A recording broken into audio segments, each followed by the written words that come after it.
توی این ویدیو قرار راه‌های پس‌انداز کردن رو با هم مرور بکنیم. شاید بعضی از این راه‌ها اونقدر عجیب باشه که باور نکنید این راه‌ها کارسازن. شماره 1. فهرست بندی و بودجه بندی کنید. همونطور که کارهای روزانه‌تون باید طبق برنامه‌ریزی انجام بشه، برای دخل و خرجتون هم باید برنامه‌ریزی کنید. میتونید شما جدولی بکشید و جلوی هر آیتم هزینه‌های معینش رو بنویسید. مثلا هزینه اجاره خونه اگه مستاجرین، هزینه خودرو و بنزین، هزینه‌های درمانی و چکاپ ماهیانه، هزینه درس و مدرسه فرزندتون، هزینه‌هایی که برای لباس، خوراک و تفریح اختصاص میدین و بقیه موارد. از وسایل نقلیه عمومی استفاده کنید. به جای هزینه‌های سنگین کرایه روزانه میتونین از وسایل نقلیه عمومی مثل مترو و BRT استفاده کنید. مگر اینکه درآمدتون اونقدر بالا باشه که تاکسی آنلاین یا کرایه آژانس براتون ناچیزه. از محصولات تخفیفدار استفاده کنید. یکی دیگه از روش‌های پس‌انداز پول استفاده از محصولات تخفیفداره. ممکنه این تخفیف شامل خوراک، پوشاک، تفریح، سفر، کتاب و یا حتی محصولات فرهنگی دیگه باشه. میتونید توی خبرنامه سایت‌های ارائه دهنده خدمات تخفیفدار مثل تخفیفان و نتبرگ و بقیه سایت‌ها عضو بشید و از آخرین رویدادها مطلع بشید. برای کاهش هزینه‌های درمانی به بیمارستان‌های طرف قراردادتون مراجعه کنید.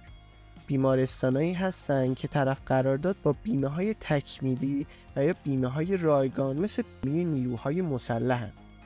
قبل مراجعه به بیمارستان حتما نوع بیمه طرف قرارداد رو چک بکنید. اگر نوع بیمه خدمات درمانی شما مشمول تخفیف و یا رایگان هست، حتما استفاده کنید. این حق شماست. راه 5. برای پیرایش ماهیانه به آموزشگاه‌های آرایشگری سر بزنید. چرا آموزشگاه‌های آرایشگری؟ چون داشتن مدل رایگان برای هنرجوها الزامیه.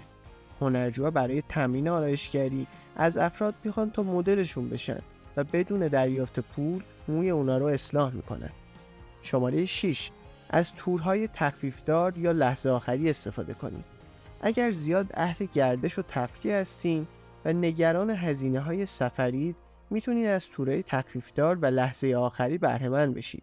بعدیش اینه که همیشه باید یه چمدون پر توی خونه داشته باشین و منتظر زنگ آژانس هواپیمایی باشید تا به سرعت به سمت فرودگاه حرکت کنید. مبلغی از حسابتون رو بردارین و در کیف پول خود بگذارید و هرگز به اون دست نزنید. یکی از بهترین و قدیمی ترین روش‌های کنترل هزینه ماهیانه اینه که مبلغ معینی رو سر ماه از حسابتون بردارین و در جیبتون بذارید. با این روش دیگه حواستون به سمت کارتتون نمیره تا وسوسه بشید. هزینه‌های روزانه مثل کرایه، خورد و خوراک جزئی و یا هزینه‌های شارژ اینترنت و گوشی رو توی کیفتون بذارید. 8. اجناس ارزون قیمت در بلند مدت نخرید.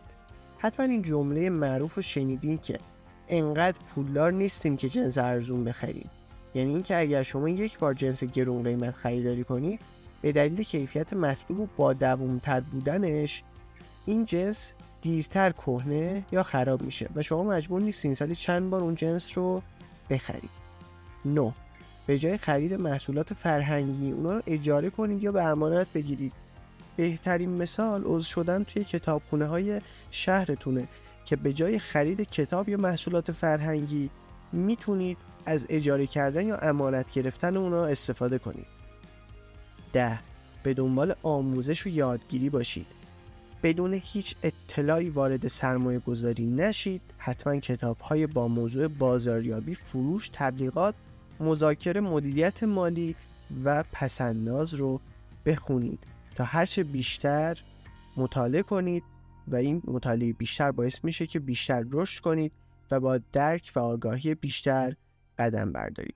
امیدوارم از این ویدیو لذت برده باشید.